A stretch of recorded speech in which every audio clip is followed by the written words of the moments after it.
Hi everyone.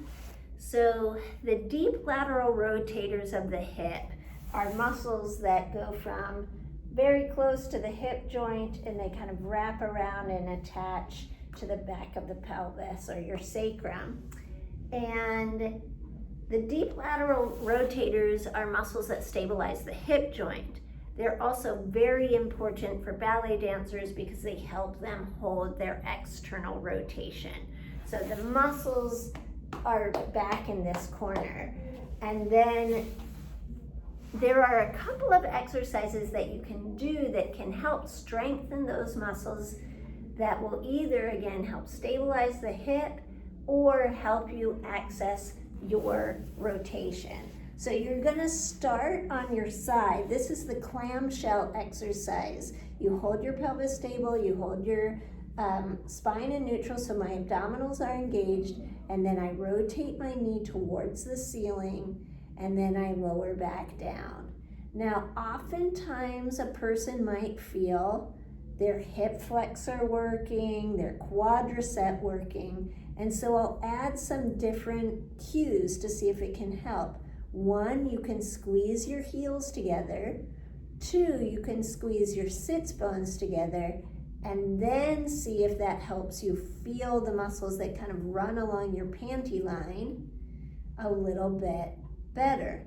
If that doesn't work and you still feel it in your hip flexor, then you can think about bringing the knees back a little bit and opening up the hip so that you're a little bit more neutral, and then doing it there to see if that helps you target. So let's say that that's gone well and you feel those muscles working. You've done a couple sets of 10 or more, so you feel some fatigue.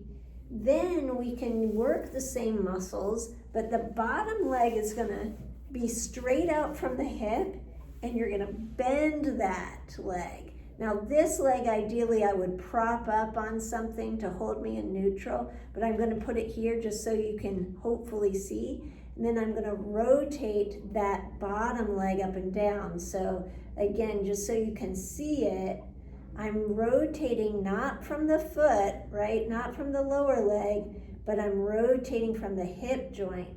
And I'm spiraling my whole leg around. Now again, I would have my leg down, probably propped up on something, and then I'm gonna work my outer hip from there.